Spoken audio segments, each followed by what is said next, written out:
Uandaaji wa mashindano ya Mapungwa Cup na yamefanyika kwa muda sasa, lakini kwa mwaka huu pia yapo yanaendelea kufanyika na wamefika katika hatua ya finali. Patino, karibu sana katika studio za Storm FM. Asante sana. Mashindano ya mwaka huu yana utofauti gani na msimu uliopita? Mwaka huu hamasa imekuwa ni kubwa, japo zawadi zimekuwa ni zile zile, lakini tuliangalia timu zenye ubora.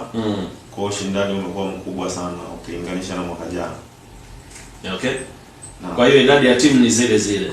Idadi pia timu zilikuwa ni zile zile, timu zilikuwa 12 na tulihusisha mikoa mitatu, kuzungumzia Geita, Shinyanga na Mwanza. Mpaka sasa changamoto nadhani hatujakutana nazo changamoto kubwa za kusema kwamba zikatufanya tushindwe kuendelea kutukatisha tamaa. Sana changamoto zilizokuwepo zilikuwa zipo ndani ya uwezo wetu. Kikubwa kabisa cha tofauti, kwanza kuna vipengele ambavyo tumeviongeza. Tunao wasanii, tunao tuzo ya wasanii kwa sababu kuna vijana wajitokeza kwa ajili ya kufanya nyimbo kwa ajili ya mashindano, lakini vile vile tuna kocha bora. Kocha bora pia hatukuwa naye mwaka jana, lakini msimu huu tumemuingiza moja kwa moja. Ndio. Naam. Sasa tukienda kwenye tunapoelekea mwishoni mwa haya mashindano kwa maana ya mwaka huu Mapungwa Cup 2025, finali hii hapa, tupitishe kwenye zawadi kama inawezekana, kwamba zawadi itakuwa ni kiasi hiki kwa bingwa, lakini pia na kategori zote ambazo umeandaa kuweza kutoa zawadi. Sawa. Zawadi za msimu huu ni kwa mshindi wa kwanza atakuwa na kiasi cha shilingi milioni 5,500,000.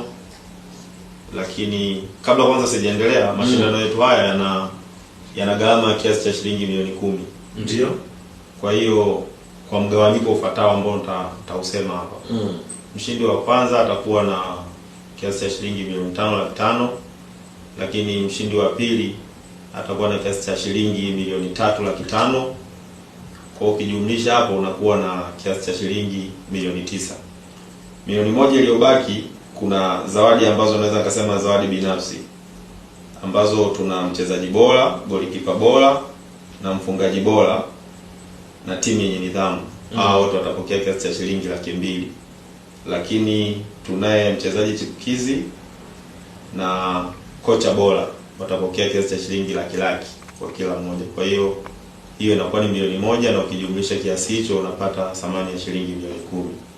Na ndio gharama za mashindano yetu kama zawadi tulizoweka.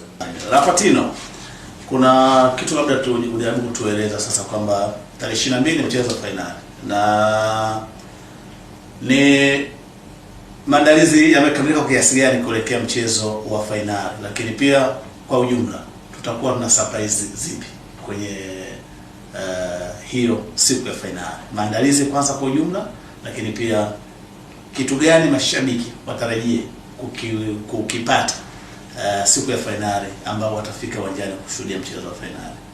Sawa. Maandalizi yako vizuri mpaka sasa, naweza nikasema maandalizi yapo kwa 97%.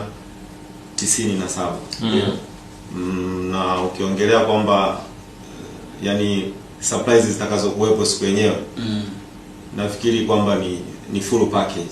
Ndio. Maana yake tutakuwa na wasanii, lakini ukiachana na hivyo tunaye msanii mkongwe kabisa, Juma Nature atakuwepo pale. Lakini watakuwepo wasanii wa mazingira yetu pale underground. Ndio. Kwa hiyo burudani zitakuwa ni nyingi sana, surprise ni kibao sana. Na burudani zenyewe zinatarajiwa kuanza saa ngapi kabla ya mchezo wenyewe kusika kuchezwa? Burudani zinategemewa kuanza saa 6 kamili. Kwa watu wa mazingira yetu hayo wakaribie kuanzia saa 6 burudani zinakwenda kuanza.